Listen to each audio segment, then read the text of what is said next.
Welcome, welcome, welcome to 1 Hours with the Elders. What looks are deceiving, but our team is achieving. Nothing too great or nothing too small. Come on, let's chit chat and talk about it all.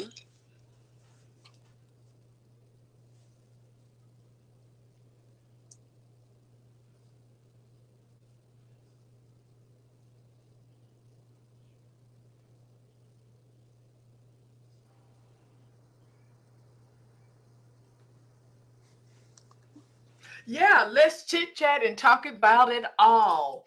Welcome, welcome, welcome, Percy Marchand. Yeah, the French version. I'll take it. I'll take it. If you want to say the French thing, you got to say Percy Jean-Pierre Marchand. Marchand? Yes, ma'am. Sounds Okay. We usually say Marchand, though. Oh, okay, But yeah, Marchand. that's the proper pronunciation. I'm gonna Okay. say Mr. Percy. That's what I get for trying to blend in with New Orleans. I should have did it right the first time. Percy Marchand and Impact 504. Yes, Who ma'am. is Percy? And tell us about Impact 504. All right. Well, I am a lifelong resident of New Orleans. My family's been in the GERTTOWN neighborhood for over 100 years. My mom was a school teacher, got fired with everybody else after Hurricane Katrina, unfortunately, when our school system went away, but we won't talk about that. My dad's an independent contractor, comes from a big family of contractors and architects and things like that. So it's a group of brothers that basically build each other's homes throughout the city. They built a lot of the homes in the Ninth Ward area as well. So I am a 43 years old, graduate of Loyola University, St. Augustine High School, St. Rita for elementary school. Got to represent all my education. Uh, but I'm currently the associate director for the Knights of Peter Claver's National Black Catholic Fraternal Organization. I'm an alpha as well, so I like to call it the Alpha of the Catholic Church. The Black Catholic Church, and also, founder and director of Impact 504, which is a soon to be nonprofit organization. And basically, the reason I founded it was because there's so much need, and we look at the news, we look at we hear stories, and we're like, man, I wish there was something we could do, and it is just at some point we need to start actually doing, and it doesn't take a lot to do, and that's what I wanted to do is because on two parts. One, you as the person that's doing the work and the charitable endeavors, you learn a lot and you engage and you get like such great work and from interacting with these people and actually helping and allowing God to bless others through you. That's one part. And then at the other side of it is you're actually blessing and impacting people's lives. We don't have any staff or administrative fees or rents or anything like that. Every single dollar that we spend or contribute goes directly to the people and to have a, like I said, impact on the 504. And we're going to get more into that. I want to ask you about Sonny the Falcon fans. What's up with what's the deal with that? Why don't you share that with us? Why is that so amusing? So he is actually one of my older mentees. He actually works for NASA. But he moved to New Orleans after he graduated to work for NASA, and he was just looking for ways to get involved in the city. And so everything we always kind of clown him because he likes to wear red. He likes to be a Falcons fan, even though the team is horrible. So, but he's got the heart of he's got a black and gold heart. Like it has to be because it's not Falcons. But he's actually a wonderful young man, very intelligent.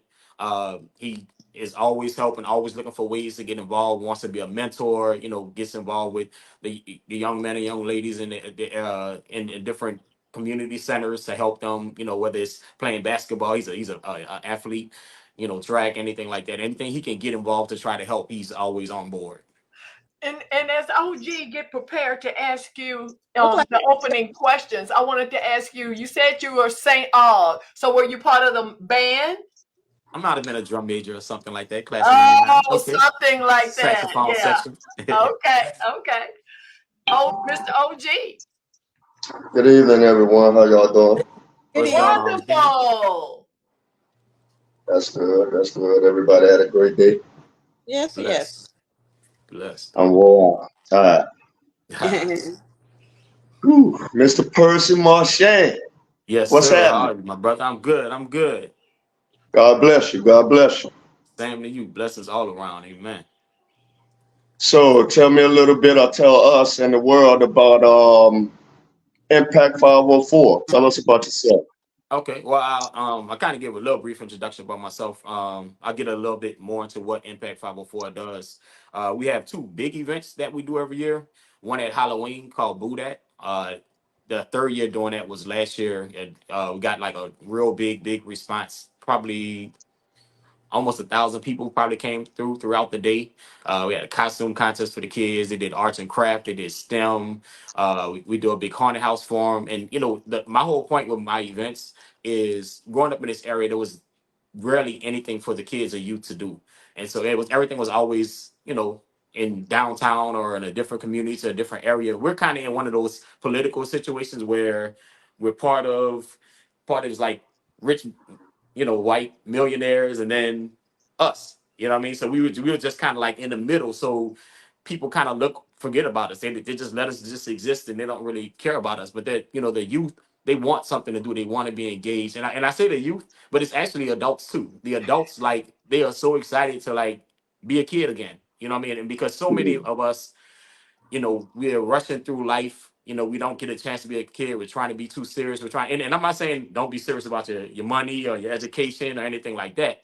But Right. they I say all the time, like, the peer pressure our kids are experiencing now, like what we had is pales in comparison. Like, I mean, we were like, hey, do I do this, do that? It was like, no, you're doing this and you're doing that. And it's some serious grown folk stuff that they're getting involved in. So like I said, we had the Budat celebration of Halloween, and then this year was our second year doing Winterfest. We have a parade that goes through Gerttown. We do arts and crafts. We have, we feed everybody. Everything is always free. We get sponsors, or I raid my bank account, but the kids really enjoyed it, and the adults enjoyed it as well. And another thing that we started doing, so for Martin Luther King Day, I was helping one of my frat brothers with the event, and they had some extra lunches left over, so we wound up going under the bridge and giving it to the underserved under the bridge. And one of the things they kept asking, like, y'all got any water? I got any drink? And it's just like, it dawned on me, it's like, man, like, we take water for granted. Like, Granted. you Right. get a bottle of water for 10 cents. You know what I mean? But it's like these people are staying under a bridge and there's no water. Like, and that's the example of the things. Like, you can go buy a 40 case of water for $5 and get 40 people water. So I made a post on Facebook. I was like, hey, this, I explained the situation. They're asking for water. This is something that's so easy for us to do. Let's round up some money. Either you go buy it, send me the money, I'll go get it, we'll go distribute it. And like within 40 minutes, we raised $340.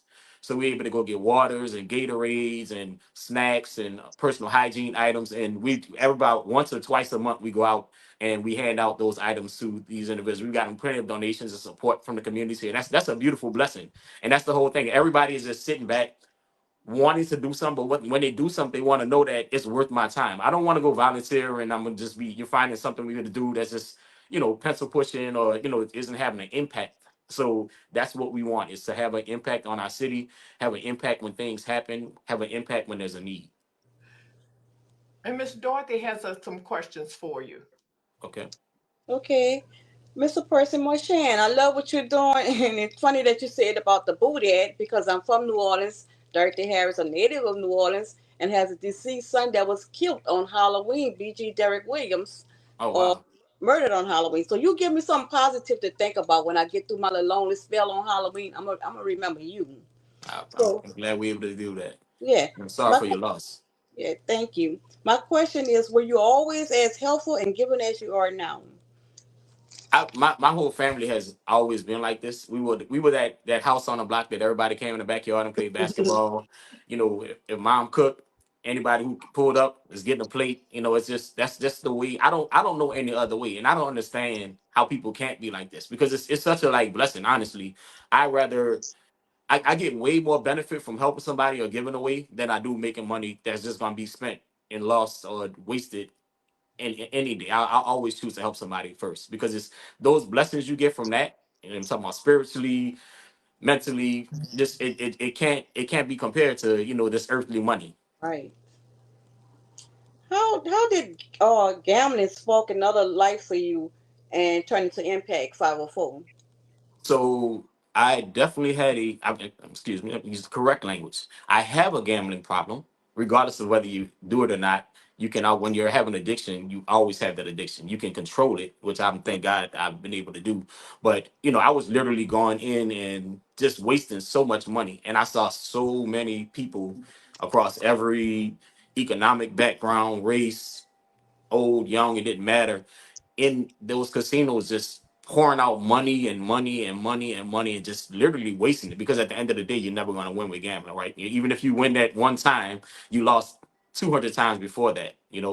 uh and so it made it absolutely helped me devalue money, because I was like, man, this money is coming and going.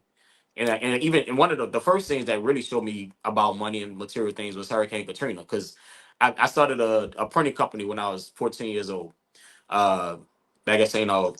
And I just moved into a big location, brought like my biggest, most expensive piece of equipment, this big $5,000 copy machine, this $1,000 point of sale system. I literally finished Friday before Katrina. Had everything set up, was ready to open. I had gotten like $4,000 worth of orders done. They were all sitting up on the counter. Just like that, gone. But you know what's crazy?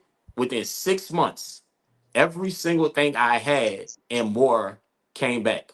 I don't know if you guys know Luke James. His mother, he went to St. Aug with me, but his mother is kind of like my business. I call her one of my business moms, but she's like a regular mom too. She said she started it off. She sent me a card with a $500 check in it. She said, "You're gonna come back. Don't worry." I was stressed. I was trying to figure out what I was gonna do next. I'm applying to be a truck driver. I have no idea. I mean, my whole life I've been an entrepreneur, and all of a sudden I'm displaced in Houston, and this is my first time having to apply for a job, take these tests, do the other things, and I just was like, okay, cool. And literally, like, so she said that. Literally the next day, I got an email from the company that had bought the point of sale system. They said, hey, we know you're in an affected area. We're gonna give you a brand new point of sale system for free. The Wow. Look at person that had God. just bought that five, I had just, like, when I literally, my hand was shaking when I wrote the check, right? The salesman from Xerox called and said, hey, we're gonna give you a brand new machine for free. And it just, like, it was just crazy how everything just lined up. And then right after that, because of the fact that like Kinko's and FedEx didn't come back, I was literally the only copy center operating in New Orleans. Wound up going to the 3 locations, had 17 employees. You know, God's blessings were like plentiful. And if you think about it, before that, I'd have been like, man, I lost everything. You know what I mean? But like when you follow God's plan, He works a way and makes a path. So again, I know for a fact that I'm not going to be caught up in material things or money or this, that, and other. I'm going to try to give and bless other people, because that's not because of that only, but that's how you get your blessings. And that I know for a fact that God will never run out of blessings. Amen. There's a scripture in Proverbs that says the generous themselves will be blessed, for they share their food with the poor. But you're not only sharing food, you're sharing a little bit of everything. Right. Amen. So Whatever is in need, we try to provide.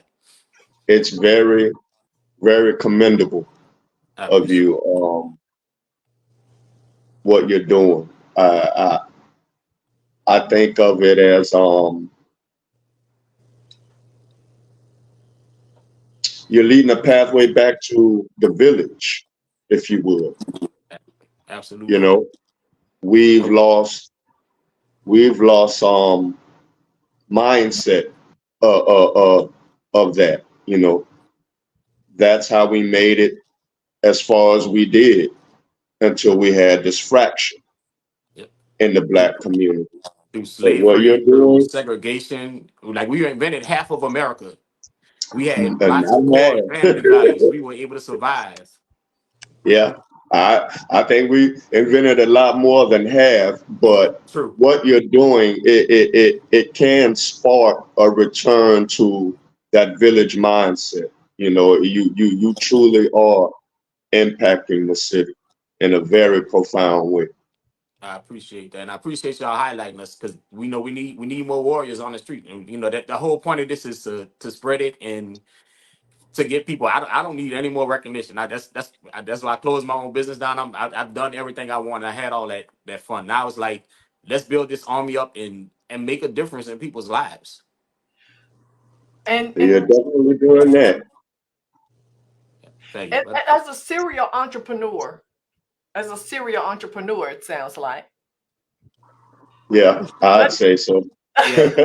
Let- I'm let- actually in my gym right now. So I started doing personal training and have a gym in the first floor of my house. So I train clients, and and that's a big part, and that's another crazy story because I was a little skinny kid. I didn't do sports, didn't anything like that. And it's weird that like I got led to do fitness training, and I started it about 2 years before Katrina, and I have at least 3 to 4 clients that were excessively overweight that I was able to help them get down to like a healthy weight. And guess what else? They were some of the first ones that caught COVID.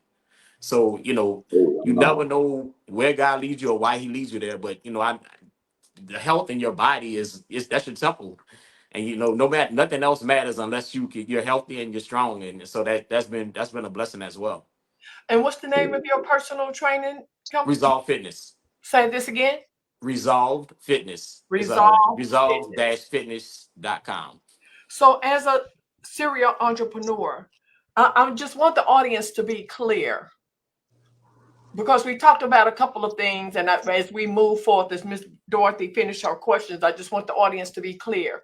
Impact 504 has products or it has a service. You're servicing people in need, but you have the resources in which to get it and do the distribution. And I just want the audience to be clear on what Impact 504 does. Is it a service, a product? We are a service, and we it's through networking, and for instance, we I had a friend who has another nonprofit. When this year, after we did the Halloween thing, it was the biggest year of Halloween, and I was just tired. I wasn't even gonna do the Winter Fest. And then my friend Tanisha Jones, she's with Help a Sister Out, which deals with domestic violence situations. She usually did a winter thing, and she was worn out. So it was like we're both worn out. What if we come together and do this together? And let me tell you, it was a blessing because in addition to the parade and all the festivities we did on that Saturday, we got 18-wheeler full of household donations donated that we were able to distribute that next day. And these were like, it wasn't, I'm not talking about little $5 and $10. I mean, some items that cost hundreds and thousands of Look dollars. at God. Look at Bed frames, foot massages, kitchen appliances, Yeah. all Wow. kinds of things that like we were able to bless people with totally free. We didn't do any income checks. We didn't do any background checks. It's like you come in and get, we were able to help 3 families who had just lost everything during the Christmas season to fires. So it's God really does line it up when you walk into his path. So that's the Awesome. main thing I can say is like follow God. When you're lost, when you're trying to figure out what's next, take that time. He may not answer you right away, but he's gonna show you the signs and you just gotta follow it. That's right. And this is the season of partnership. There's Amen. definitely that because many of us have been serial LLCs and sole proprietors to the point that we've worn ourselves down by ourselves instead of Yep. partnering with others. But hey, I digress. But it's facts. So how difficult was it to start Impact 504? So to be honest, Impact 504 is actually still being started. My attorney is working on the paperwork now. We were kind of just doing these things on our own already, and we were approached by some community people and different resources, and they were like, "Man, we want to fund you. We want to like we love what you're doing. We see what you're doing, and we want to get the resources. Like, please go get your nonprofit and your 501c3 and apply for these grants because we want to give you the money. They see the impact. And Right. unfortunately, they've given money to other things and they haven't seen it. So they want to support, something like this. So we're definitely working on that part. It is it's a laborious process, but it's necessary and we're gonna do it right. So, in your opinion, is it difficult to start anything? Because a lot of people want to start businesses in New Orleans, but then they hear about the difficulties it may have on some of the, um, I don't know, applying for grants and loans. You find it difficult within the city to work in that vein? So it is difficult. Like I said, I started my business when I was 14 years old. It went on for like 20 years. Kind of like it wasn't a thing where I was like, oh, I want to do this for 20 years or, make this my life passion. But it was like something that I started and I kept going and kept growing, kept growing. So I was like, let's make money. I'm not going to stop. Uh, and I value that because had somebody come and I have had that experience where I get like a big flux of resources you don't have that same training and knowledge and skill set that you learn from coming from the ground up. And that's what actually helped me to be able to recover after the storm happened, because I started right next door on the third floor of my house, in my parents' house, with a computer and a printer, typing papers, making little business cards for my classmates, and I was like, the whole time I was like, oh, why can't I never get in the resources of, I always would read about people in Atlanta and everywhere else, young black people just having being successful and being supported, and everything that was for young black people was either sports or like a lemonade stand or something like that. There wasn't anything that was like really business oriented. So I had to kind of like figure and navigate on my own.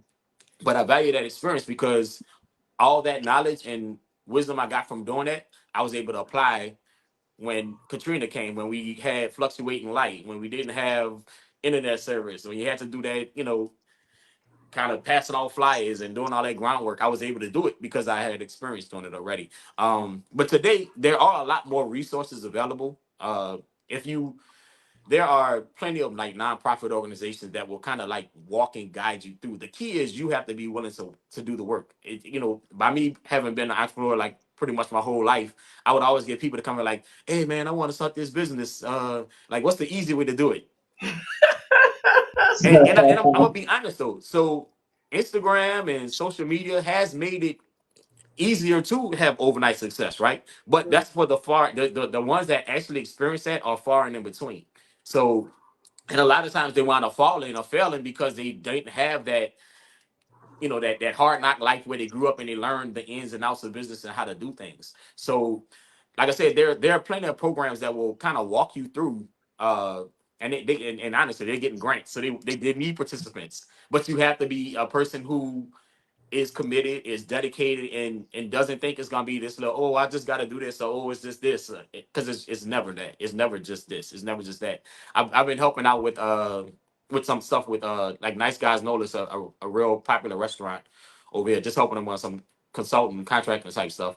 And those owners, even though it's a super successful business, they are in there 7 days a week, Yeah. 10, 12, 13, 14 hours a day. They go home and they're still doing Nice Guys work. So that if you want to be successful, you have to work for it. You know. Give You us stay your. extremely busy, don't you? And then stuff like I got in a auto accident because a drunk lady hit my car Tuesday. Uh-huh. I keep having stuff like that happen too. So, but God works it out. We're good. And I needed a break, so I'm off for 3 days recovering. So and No. I'm being honest. Like even with my personal training, there's been times when I was just tired, so I would cancel appointments. But then I started learning. Like I was like, that doesn't make sense. Like if you need a break, God gonna give you a break. And he really Yeah. has. It'll be a day like I'm tired, and then I'll get phone calls and such like, hey, I can't make it today, and it just worked out. And I know I say very much on God, but it's just facts. He It's can't make literally it he has without. never once failed me, never once. And so I'm gonna testify because I'm not gonna lose my blessings, and No. I want everybody else to have them too. Yes, we can't make it without him. Right. Outside of outside of all that you have going on, because like I said, you're an extremely busy young brother. Outside of all of that, do you have any other personal interests, extracurricular activities? What do you do in your downtime outside of Impact 504 and everything else you're affiliated with? Uh, so I do I have a urban garden. I do like growing fruits and vegetables and little raised pots because we had a chemical plant around here, so I don't trust it in the ground. So I get those big storage units and put dirt in them and grow like tomatoes and stuff like that. That's and just being in touch with earth. And I've experienced getting youth to do that as well, and it's like really common and relaxing, in this stressful crazy world. Like you'll be surprised at how they've never had that experience, like actually putting their hand in the dirt and growing something or taking care of a plant or something like that, and they've all valued that experience. Of course, working out is another pastime. I still like music. My family gets together all the time, like at least once a week. We get together. We're the type that like will send a text message, say what we doing Sunday, and then an hour later, it's 75 of us in the park, playing Yeah. volleyball, playing kickball, barbecuing, or even at the house or wherever. So we that's what we do. We have a lot of family game nights, stuff like that. I like to bowl. Haven't been in a while, Okay. but Sound like Family fun. time. That's the main thing. Right. Give us your opinion of the current state of the city and how is Impact 504 planning or working on combating this?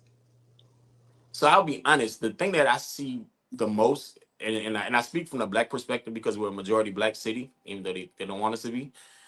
And my biggest fear is the separation because I see it's almost like slave days. You know, you had the porch person, you know, and they want to be, they're successful. The world has made them successful, and they go to themselves, Right. and they think they're better than the field person or what have you, right? And so all that does is keep us all separated down. Like we fighting over pennies, you know what I mean? As opposed to like us coming together like we used to do Right. and succeeding and being successful. And that's my biggest fear because I see so many people that, that's I gotta go to something exclusive. I don't want to be, that's what all the common folks do. Everybody has to be different. And the internet is hurting it as well Mm. because it's like they can unite, you know what I mean? And as opposed to like us coming together and uniting as one people and like looking out for each other, we're uniting based on economics or your last name or your family or this, that, and other. And that's not the way we were successful. And that's exactly what they want us to do. And if we look at our history, we know what happens when they do that. That's how they keep us bounded in chains. So The Impact change Five. may have changed, the change may have changed, but the chains are still there. Right. So Impact 504, I can basically say from what you're saying, you're trying to get us back to the area where united we stand and divided we fall. Absolutely. And that whole sense of community, you know, when I did the Christmas thing the first year, Gina Swanson, who's always been real supportive and helpful, she actually judged the from Channel 6. She actually judged our costume contest last year. She said she just mentioned how it fit into all the principles of Kwanzaa. And you know, that's what 504 Impact is. It's like Kwanzaa 365, you know. Christmas in January, February, March, April, June, July, all those months. I hope I didn't skip any. Right. That's a blessing. Miss Regine. Yes, ma'am. I didn't know if you were Yeah, yeah, that was finished. okay. OG, Yes, ma'am. were you ready for some to ask some questions? Um, I let's know you see. were trying to get in and Yeah. you know take a breath for a minute. You can go ahead for now till something comes to mind. Okay, so in your opinion, Percy, in your opinion, one of the biggest what is one of the biggest problems in this city that our youth, that people, disadvantaged people economically, or for whatever reason in the future? You know, I am a visionary and believe in the 22nd century. The 22nd century, we're in the 21st century, is 77 years away. And though no one or either one of us may not get there, but we are planting seeds for those even born today in some way, such as Impact 504. But when we look, not even the challenges in the world or in the United States, but in this city, what is, if you could name the biggest problem the city faces in the very near future, your And, shoes on the and ground, what would that be? and it might sound generic or vague, but I wholeheartedly believe it. It's the lack of love. And you know, love is charity, love is caring, love is making people feel wanted and cared about. You know, we didn't used to have a big suicide problem in our community. Now it's like almost every other day you hear about two, three, four people killing themselves. I mean, of all ages, youth, teenagers, adults, and that's just not, that wasn't who we are, what we were. We actually used to take care of each other and we actually cared. Now it's like we live in a society like nobody cares. Nobody care. Like we literally tell kids this. We tell them nobody care about your feelings. Nobody cares what you think. Who you think you are? It's ironic you brought the suicide issue up because I was recently doing some research for a Bible study, and there was a national survey done about 5 years ago, 2019, nationwide survey done on Black youth between the ages of 15 and 24. Mhm. 80% of Black males committed suicide. Hmm. 60% of Black females in that same age bracket had suicide attempts. So the fact that you are saying that, I'm not surprised. When you are out impacting the city with your organization, influencing and changing lives, do you see the difference it makes in the youth? Or are they drawn to it? Does it give you an open door to save some of them? And if so, do they accept it? Absolutely. And one of the things that I love most about my events, because I got a niece who's 14 years old, right? And we clown with her all the time. She's a great student. She got her first B. She's upset. She just got her first B. So she's not a problem child, but she's very grown and she likes to be grown. But like at these events, she can be a kid. And I one of the things that I always stress is I love making a thug enjoy their youth and be a kid again. So it's because Mhm. they feel like they have to portray a certain image and a certain persona, and I don't care, and I'll kill you, and I'll fight you, and f this person and f that, and I don't care about this, that, and other. But like, and that's just hurt. Like I said, as I said before, like hurt people hurt people. So Yep. guess what the opposite is? Love people, love people. Right. So when you show them love, when they actually can see somebody like you, wait, and it is always like, so you just doing this, like what you getting out of it? Like like what's your like you just doing this just to help me? Like it's the shock on people's face, the tears from grown men when we were handing them bottles of water, just knowing somebody and asking them what their name was, introducing ourselves, treating them like a human. Simple things that make drastic impacts. They do. Indeed. They do indeed.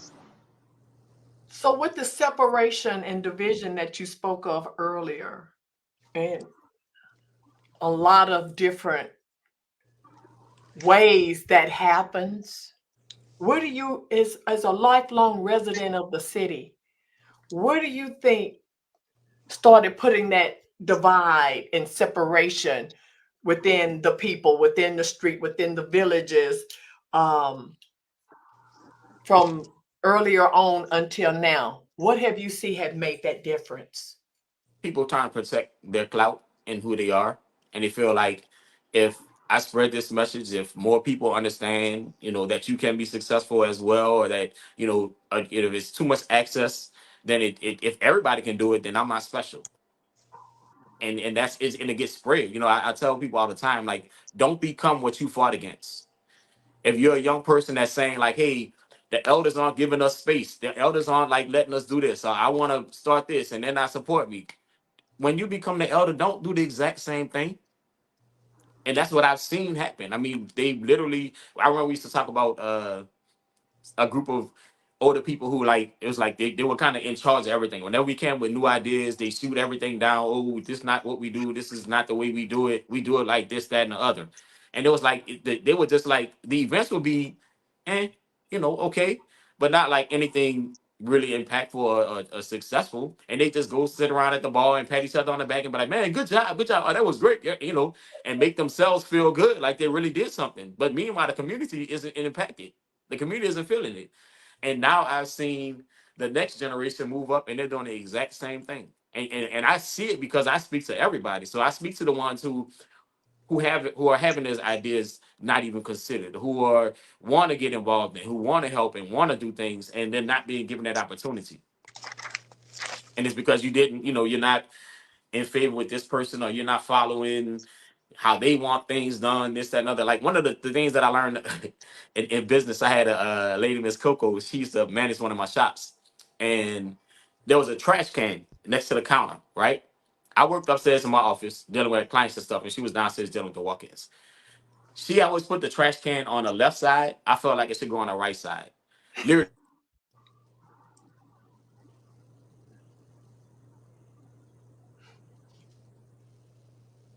Did he freeze up on it? Yes. I'm. I thought that was mine. Okay. Yeah. Okay.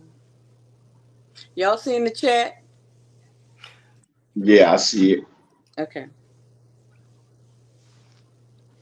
I guess it'll come back in.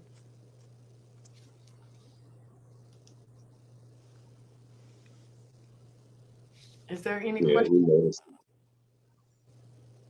Oh man, I think he's coming back in now. Okay.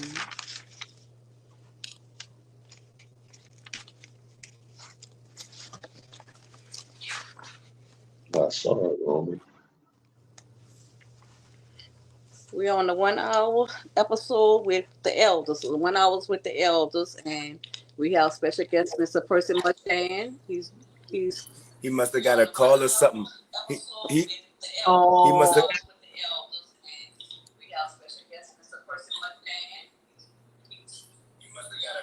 Yeah, he had to got a phone call or something, and Answer it the dropped. answer the questions in the comments. I I can't will when he come back in. I can't see him. I don't even see him.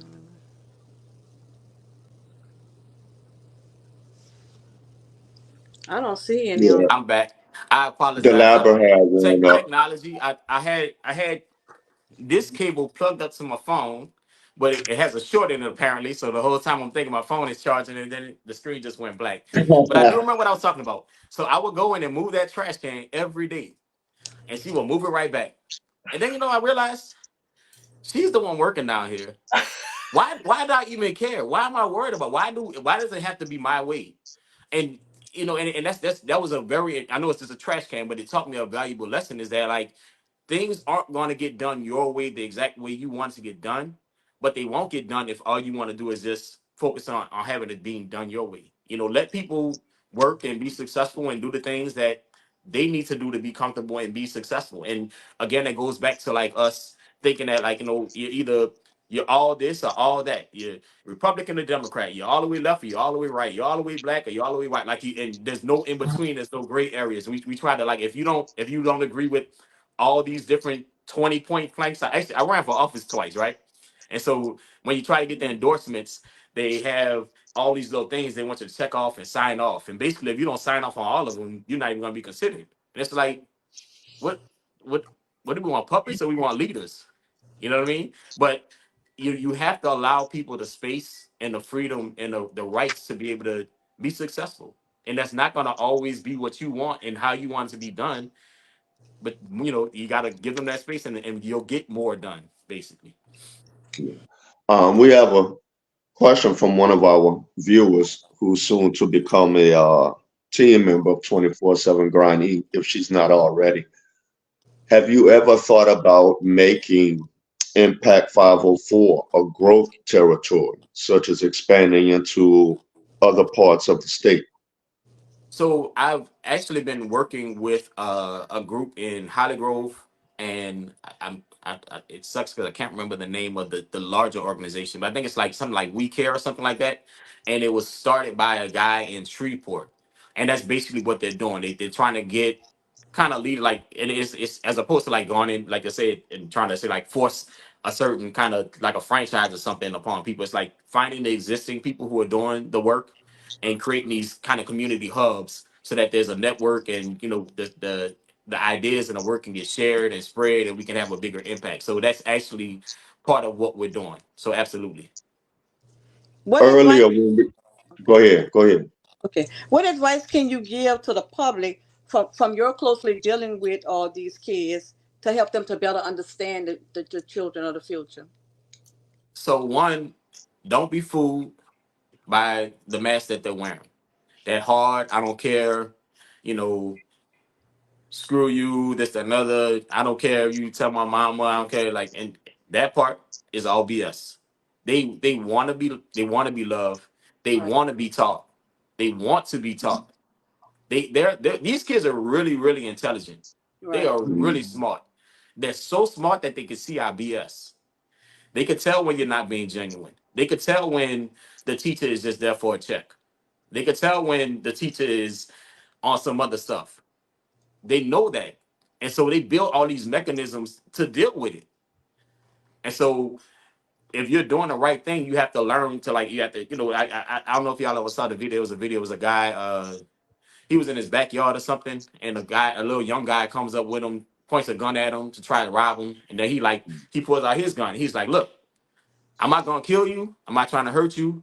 Like the dude that was trying to rob him basically breaks down in tears. And like I that saw it. that is our story. Yeah. And that's what makes me so fearful of all this separation. Because the more we separate, the bigger that gap becomes, the worse it's gonna get. The worse it's going to get. Yeah. Earlier, you were speaking on, you referenced something in regards to politics and them not caring about us. Were you speaking specifically about Gerttown or the city as a whole? Oh, Gerttown, absolutely. So Okay. when my district that I live in, or they've changed redistricting and all kinds of stuff. But when I ran and when I was growing up here, it was a majority black district. But there was our state rep was white, our state senator was white, our school board member was white, everybody was white, because the city just kind of gave meaning the city, the political to-dos gave this part up. It was one family that basically held the state rep seat forever and ever and ever. So when I ran, I went to all the meetings, this, that, and other, tried to get people to get involved. But, they were like, kind of like, oh, how you going to win that district? XYZ, XYZ. It wasn't, I got like every newspaper except for Gambit's endorsement. When the Times Picayune endorsed me, Louisiana Weekly, all these other newspapers. So then that's when they started paying attention. They're like, oh, wait, you might be able to do it. But granted, this is Thursday and the election's on Saturday. Hmm. Wow, Hmm. So that's crazy. and that's literally what happened. And it was, when you have like, I don't know if y'all familiar with there was a department called Urban Affairs. So there was rural affairs first, and they used to give farmers like hundreds of millions of dollars in I state remember money that. to do stuff. So when the black representatives found out about it, they kind of complained and they started doing like Louisiana Supernova money, urban affairs, this and other. But those areas were able to benefit from the programs and those resources. But our area had all white representatives, so we weren't rural or urban, and we got nothing. Hmm. I asked that question because I'm from Gerttown myself on my father's Okay. side.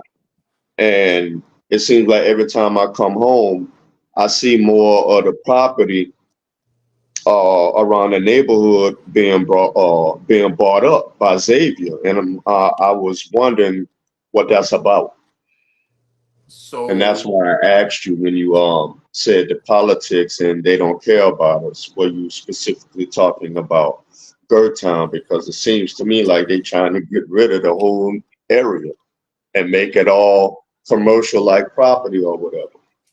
uh, so I will say this. Xavier definitely. I'm gonna say they were smart in the way they did it, right? And so and I know this because I know some backstory of these things, and this is decades ago that this occurred. But basically, what they did, they started a neighborhood triangle housing corporation that was going up Hmm. and buying houses and getting grant funding and rehab houses and supposed to be putting houses in commerce. Of course, it failed, but they still had the properties. So then, when you want to build a building, you already, even though you were renting to somebody, I own the building. Right. We tear this down. Here's a new building. But the other side is, in my block alone. So when I did the Buddha thing, I was trying to get the street closed, which is a crazy onerous process. You had to, this was literally like you had to go to every neighbor in the block and get them to sign And off on it. get When I them Same. to tell you, sign like, this for was the first time I saw some of my neighbors like ever, and I remember it. growing up, we used to be like, these are these crazy serial killers in Houston and stuff, and they're like, they go interview the next door neighbor, and they're like, well, I don't know, I've never seen them, we never talked, and we were here because we were always a community, right? And we Yeah. were like, I don't understand how you don't know your neighbor. But that's literally how it has gotten in our communities because people are it's either Airbnbs or they're flipping houses or they move in for 6 months, get their first time home on this thing, and then they leave a year and a half later. This and it's just constant rotation, and it's in and out. They pull in their driveway, go inside, get in the car, pull back out. And and go so back that out. was one of the good things about what we've been doing by being in the community. Like that, I did one of my neighbors who actually is Caucasian. She's an elementary school teacher, and she got in deep with the kids doing arts and crafts and was like all into it. Like but we'd have never known and we'd have never interacted had it not been for that event. So that's you got to create spaces for this kind of stuff to happen. And if you don't create those spaces, then it won't, and it hasn't been. How do the adults receive it? Do you feel you get the same type of response from the adults as you do the youth? I'm gonna say this one response that I've got from adults that has been the most distressful and painful. Man, F them kids. I don't care about them little kids. Hmm. Not that's Wow. some. Now that's some. That's not all. That like I said, this when we did the Boo That thing this year, we got probably about 13 sponsors. So people are stepping up and helping, and we always get volunteers. So I say that first part because that is like the bad part, like those people that do say that kind of stuff, right? But we have had an overwhelming response from people wanting to help and wanting to get involved and asking, from volunteering to donating money, you know across the board. We've been blessed. Because there's always some don't care until trauma knock at their door. Right, exactly. That's true. Exactly. And the worst thing is I know these people and they were those kids. Right. Oh wow. Oh wow. Right. Woo. He So slid. It was like a slider. That when you're slid running in from your there. past, when you want to, I'm when they get embarrassed or ashamed of what their past is, their real past, other than when they want to tell a story about like where they The came from, facade. quote unquote. But yeah, it was disappointing. What's the Wow. age group that Impact 504 works with? Age group. All youth, all the way on up. Anybody who needs help, we're here. We try to help. Like, and that's the whole point. It's like we all. I don't care how. And that's why I said like even when I did the Christmas giveaway, I went. We got like I said, millionaire areas and stuff. I put flyers on everybody's thing because you never know. You don't know what somebody's going through, and like that's you just help. You just had to help. Is that you to adults? Yes, ma'am. Do you What? think you got Go ahead, Miss go Joy. go sis, go ahead. Go ahead. Miss Regine, Go go ahead. ahead. Oh, I'm sorry. I was just going to ask what demographic location is Impact 504 most concentration, or is it all over the city? So the main community events we do are in the Gerttown area, but in terms of like the helping the underserved, the underhoused, we do that across the city. And when we find out about different things, like my plan for this is, when you see these stories about a fire, a perfect example. I can't believe I didn't mention this. So with Boo that happened right after. I'm not sure if you guys know about the young lady who her husband, her ex-husband, set the house on fire with the two kids inside. So that happened the Oh, weekend right yeah. after. So we were able. It actually shifted the focus to making that event be like a domestic violence awareness event. So we were able to raise funds for her and get It's different sad. things that she needed. And we donated over $1,000. We were able to raise to donate to her. So that when we see something happening in the news, when everybody says like I wish there was something to do, Yeah. we're gonna do it. We're Aw- gonna do something, and that's what we do. Awesome. Do you get the chance to bring Bible into the situation and reintroduce or introduce them to Christ? So we're in terms of like the Bible, it's more like living the Bible because we don't want to Exactly. like throw it down their throats. I was this close to becoming a priest, so I'm very faithful and religious and spiritual. Uh, I'm glad I didn't, but but so I'm definitely I throughout the interview, I'm sure you can hear like I have a really close relationship with God. But I don't. That's But one of the why I things that I asked. know, like Jesus went and preached, but he also worked. He did healing. He, what I'm saying, and the tax collectors and everybody. Like Yeah, he spent you most of have to his speak to time them in with your service and your the. love and show them, and then that opens the door to that path. If you go straight to them, they're Exactly. like, well, you need to get in church. Mhm. And then and I I work agree. in church. I work in faith. So and what happens when they come to church?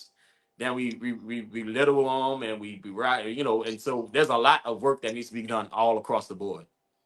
I agree. Well, if people truly studied the gospel correctly, he told us to go out. Absolutely. So, that's what a lot of people miss. We in the building and he said, go out, Right. you know. And be in the building for So a couple of hours and come out and be right back to heathens. I totally agree with you. He was definitely hands on amongst the people. He spent more time amongst the people than he did in the temple. Right. And the temple is important. And then I read something and it was basically like it's kind of like the gym. Like church is your gym. Yeah. You go in there, you get strong, so you come out Mhm. and do the work. Like it's not It's a don't place go that's a don't fellowship. perform in church. Perform on the outside. Get your food and your Right. nourishment inside the church. Well, actually, we are the church. We just take the church to This the is true. building for fellowship. Absolutely. Yep. So Not since to, again, go, Miss Dorothy, go. I know our time is running here. Save I know me from myself. this basically probably your question, but I was going to say not to blame anyone, person, but in your opinion, what our youth go through, do you think it's anyone's fault? And if so, whose fault? Who do we blame? I'm gonna blame a thing, money and greed. Right, And right. that's like because that's when people act. That's when people speak up. That's when people will show up. Money, they're gonna be there. And no money, Right. oh, I'm not wasting my time. And that's I just saw something that was like by the age 30, your circle should only be people who are about making money. And Hmm. like it's insane because we're just failing. Look around the world. Like that is the result of only focusing on money. They say like money is the root of all evil. And it's not money is the root, it's how we It's how the we love, look at The money, how we love of prioritize. money, We the basically love. made the money love of God. money, the Hmm. love of it is. Right. Love and They lust replaced for money. God with money. Yep, Yes. that they have, That's Okay, and a powerful. sis. whole lot of other stuff too. Yep. How do you So feel about the lack of I guess you could say the lack of serving the people as far as NOPD is concerned? Because when I was coming up, my grandfather, my grandmother, the police, they knew us by first name. They weren't so quick to take us to jail. Now they probably come to the house, put you in the car, bring you home, and let your grandma and them see you in the back of the car. Then you in for it once you get right. inside. But that's how that went, and I think that's long since been taken out of the village aspect as well. Do you see any of NOPD at all with that mindset still? So one of the things that, like for instance, with the Buddha, we actually had the community liaison was a judge at the thing. They came and did trunk or treat, and the kids like love interacting. And the fire department came out, and it's like those and like they got to get on the fire engine and all that stuff like that. And those interactions are the things that they need to do more of. And that's like I said, it's all about creating spaces where you can do that stuff. We had McGruff the crime dog and all the the people that came in when we were younger, and we had like resource officers, but like nowadays you don't see enough of that. You don't, the only time you see the police, like, oh, they about to pull us over, oh, they about to trip on us, oh, they about to bother us. I tell you my negative story with the police when I was a kid. Right around the corner, we were playing. It was a group of my friends. We were playing basketball with a little white boy on the side of his house. Innocent game of basketball. Nobody's fussing, nobody's fighting, nothing. Police cruiser pulls up. They sat out there for about 10 minutes. Then he gets out the car. Actually, he drove in. He got out the car, went up to the white boy, said, "Are these boys bothering you?" Yes, Lord. Stereotyped.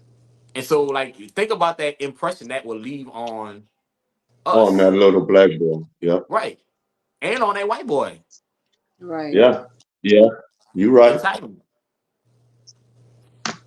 But I will say the Mentally, mentally the police scarred. department has a lot of a lot more of us are in it. So I think it kind of depends on what area you're in, what district you're in, and how much they're involved in the community, and what that relationship is. Okay. I don't. We weren't like when they had the like all the protests and things like that. Our police department has improved vastly in terms of not going overboard too often. Like I mean, of course there are instances, and of course we don't know of everything that has happened. But for the most part, Right. the community in NOPD is it's your cousin, your uncle, sister, mama, somebody is on the force. So it's Hmm. by them doing that, and that was part of the thing with the with the residency rules and all that stuff like that. So I think that actually was a benefit of that situation. But they do need to have more interaction in the community for sure, positive interactions. Impact Okay. 504. Percy, can you tell our audience how to contact you, where to bring donations, or where to register on your website to volunteer, or even if it is to register, do they need to register any youth for any of these events? Tell us how we can contact you. So you can go to our website is www.impact504.org, and they have contact information, the forms. You'll see pictures of our pictures and videos of our previous events. The mainly the two that I mentioned, Boudet and Winterfest. When we actually get round up to start the next events, we will have registration forms, volunteer forms up there for those various activities.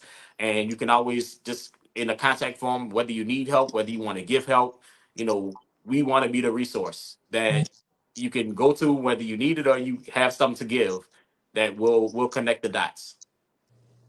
That is awesome. Percy, before Any Instagram or Facebook contacts? Yes, the Instagram is 504 Impact, and the Facebook is Impact 504. Okay. before we allow you to, I shouldn't say allow, before we give you the last word, the last motivational word, encouraging word, plug Impact 504 and your contact information again. If Miss Dorothy and OG, or I don't have any more questions for you, did OG or Miss Dorothy No. have anything for you before? I just want to say thank you. Thank you for your time. You shine the light on us. Knowledge is powerful, and I thank you. And God bless you. And I hope that everything you do be successful. I appreciate that. And I appreciate y'all spotlighting the work that we're doing. Again, this is nothing to do with me. This is about our people in our community and taking ownership and accountability for where we are and what we have to do. And I guess so again, it's www.impact504.org. On Instagram, 504 Impact. On Facebook, Impact 504. The number is 504-913-1888. 504-913-1888. And just in closing, don't wait on anybody else. Be the change that you want to see. And that means like if you see something happen, y'all can round up and buy a round of drinks, round up and donate. You know what I mean? Like do like change those actions. I used to go gamble, take that money, put it to something in the community where it's actually beneficial. You know what I mean? Like and that's the thing. Look for ways that you can do. Don't look for ways that excuses about why you can't. Make ways and make things happen. Like we can make all kinds of stuff happen. We make all kinds of stuff happen. It's time for us to start making the things happen for our community and for each other. Awesome. Thank you. Well said. Thank you so much. Well said.